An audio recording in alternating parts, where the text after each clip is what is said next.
Assalamualaikum warahmatullahi wabarakatuh.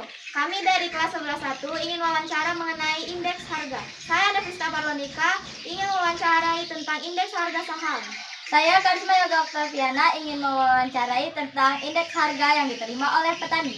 Saya Mayumi, saya akan mewawancarai indeks harga produsen. Saya Zakia Malta, saya akan mewawancarai indeks harga konsumen. Saya Cindy Aprilia, saya ingin mewawancarai perdagangan besar. Saya Nela Mesyasmana, saya mewawancarai tentang indeks harga yang dikeluarkan oleh para petani. Yeay! Menentukan prioritas dalam pengeluaran bulanan ibu.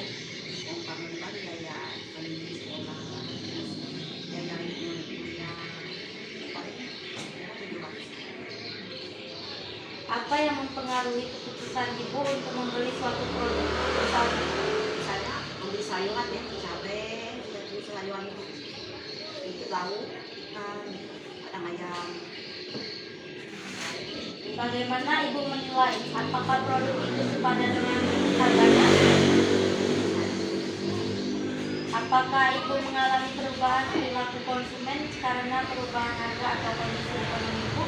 Ya, kadang naik, ya kadang turun. Misalnya cabai, nah tadi kali naik satu pot 10.000. Jadi uangnya kan belinya. Apa yang ibu lakukan jika produk ibu dibeli tidak sesuai dengan ekspektasi ibu?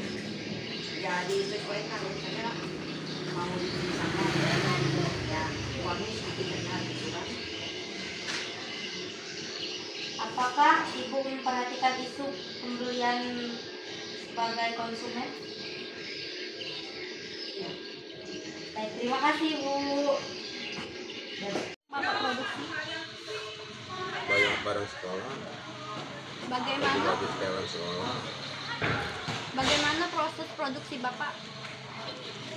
dijahit, prosesnya. Kalau target pasar Bapak, pasar apa? Targetnya sekitar 4 lawang ya. Bagaimana Bapak menentukan harga produk? Per sesetel sekian. Apa biaya produksi utama Bapak? Maksud biaya? Biaya produksi Biaya beli utama, dasar. iya. Beli dasar per meter. Siapa kompetitor Bapak? Saingan. Nggak ada saingan.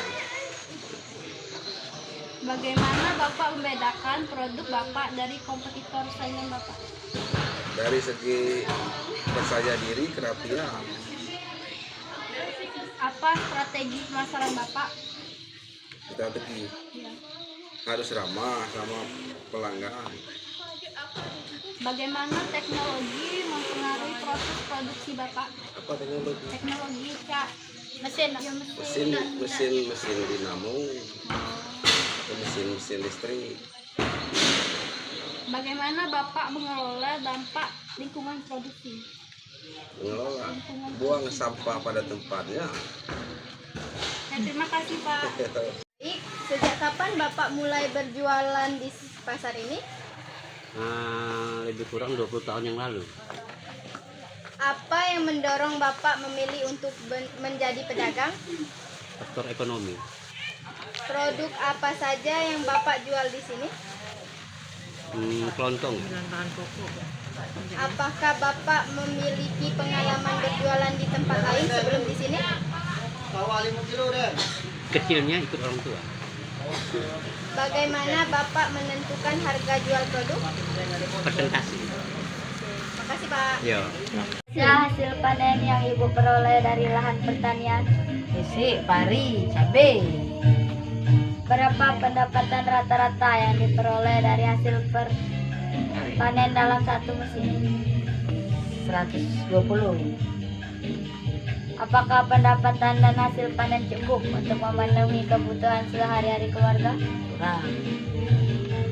Apakah ibu memiliki sumber pendapatan lain selain dari hasil pertanian? Karet. Apakah ibu pernah mengalami kerugian karena harga jual hasil panen yang rendah? Pernah. Apakah ada bantuan atau subsidi dari pemerintah yang membantu meningkatkan pendapatan petani? Tidak ada. Apa produk utama yang dijual? Produknya adalah obat-obatan herbal dari produk HMI. Apa target pasar ibu? Target pasarnya itu adalah apotik-apotik, masyarakat umum yang mau berubah pengobatan dari pengobatan yang menggunakan kimia berubah ke pengobatan yang bersifat herbal. Bagaimana ibu menentukan harga produk ibu? Harga itu ada dua, satu dia harga member ya yang sudah tertera memang seluruh Indonesia, dan kedua itu bukan harga member, itu juga ada di dalam katalog. Berapa biaya produksi penjualan pertama ibu? Biasanya penjualan saya satu bulan itu sampai 10 sampai 15 juta. Apa strategi pemasaran ibu? Strategi pemasaran itu produk herbal itu biasanya akan saya titipkan di apotik-apotik, terus di bidan-bidan yang buka praktek di rumah, itu akan menjadi target pemasaran saya. Terima kasih. Berapa biaya yang biasanya dikeluarkan untuk membeli benih atau bibit? Dengan Ayu siapa? Dengan Ayu Selfie. Ingin bertanya, bisa jelaskan secara sederhana apa sih itu saham? Oke. Sebelumnya Ayu bukan ahli saham ya, tapi ini Ayu sepengetahuan Ayu nih. Saham itu menurut Ayu sebuah alat atau wadah untuk berinvestasi. Jadi saham tuh bukti kepemilikan seseorang terhadap suatu perusahaan. Jadi kayak gitu. Oke, terus kenapa ya orang-orang membeli saham? Apa tujuannya? Sebenarnya tujuannya tuh banyak kalau untuk beli saham. Yang pertama tapi untuk investasi. Biasanya saham tuh digunakan untuk investasi sih. Oke, gimana sih caranya orang bisa membeli saham? Caranya banyak, sekarang udah banyak banget platform yang jual saham. Itu kita bisa beli di berbagai platform di Indonesia kayak Dana, itu bisa beli saham. Peluang juga bisa beli saham, Ajaib itu juga kita bisa beli saham, atau di Bursa Efek Indonesia. Itu kan yang nerbitin. Biasanya bisa langsung beli di sana sih. Oke, terkait dengan Bursa Efek, apa itu Bursa Efek? Kalau Bursa Efek itu sebenarnya kalau detailnya tuh kakak kurang tahu ya. Bursa Efek Indonesia. Tapi Bursa Efek itu sebenarnya kayak indeks IDX. Jadi dia tuh yang ngurus laporan keuangan, itu sejenis badan hukum gitu, badan hukum di Indonesia yang tujuannya tuh sebagai untuk melaksanakan mengatur jalannya perdagangan di pasar modal gitu sih kalau Bursa Efek. Terus apa saja keuntungan yang didapatkan dari memiliki saham? Kalau keuntungan milik saham tuh pertama tuh kita dapat dividen. Keuntungannya tuh kalau dari saham kita cuma dapat dividennya. Jadi laba keuntungan perusahaan itu kan dapat untung tuh biasanya. Nah, itu dibagiin ke pemilik saham gitu. Oke, karena memain saham, apakah ada resiko dalam bermain saham? Pasti ada resikonya. Saham, segala bentuk investasi itu sebenarnya ada resikonya. Tergantung, ada yang high return, ada yang low return gitu.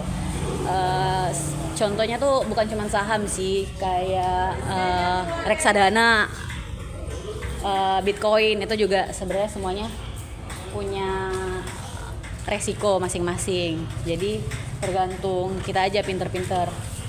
Baik. Orang yang bermain saham itu apakah hanya orang dewasa atau anak-anak muda juga bisa? Semua yang ngerti atau yang baru pemula juga bisa main saham, asal dia punya uangnya untuk berinvestasi, itu aja sih. Oke, baik. Berapa sih kira-kira uang yang dibutuhkan untuk memain saham? Kalau saham itu tergantung harga sahamnya per lot berapa. Jadi bisa beli 1 lot, bisa beli 2 lot. Jadi mulai dari harga saham di perusahaan itu sendiri sih. Jadi kita aja yang milih mau investasi ke perusahaan mana, investasi ke reksadana mana. Jadi kalau untuk reksadana aja tuh bisa mulai dari start 10 ribuan. Tapi kalau buat saham tergantung dari perusahaan itu ngejual saham per lotnya berapa. Tadi kakak menjelaskan kalau ada dividen. Boleh tolong dijelaskan dividen itu apa dan bagaimana cara mendapatkannya? Oke, dividen itu kayak laba. Jadi pembagian laba dari perusahaannya ke para investor. Jadi setiap investor kan biasa tuh banyak beberapa orang atau beberapa badan hukum lah yang investasi ke sebuah perusahaan. Nah, jadi tiap di akhir tahun nanti diakumulasi per tahun itu perusahaan yang kita investasi, tempat kita berinvestasi itu dapat keuntungan atau dapat kerugian. Kalau dapat kerugian, saham yang kita investasiin itu juga kita dapat minus dari harga yang kita beli gitu. Dapat kerugian juga, ikut rugi. Kalau dia dapat laba yang tadi dividen itu keuntungan itu dibagi juga ke pemilik saham gitu. Jadi pembagian keuntungan labanya gitu. Oke, terima kasih Kak. Oke, sama-sama. Baiklah, jadi kesimpulannya adalah dalam konteks ekonomi, semua elemen ini saling terkait dalam mempengaruhi satu sama lain dalam sistem ekonomi yang kompleks. Konsumen mempengaruhi permintaan, produsen dan petani memenuhi permintaan tersebut, dan perdagangan besar bersama memainkan peran. Sekian wawancara dari kami akhiri. Wabillahi taufiq wal hidayah.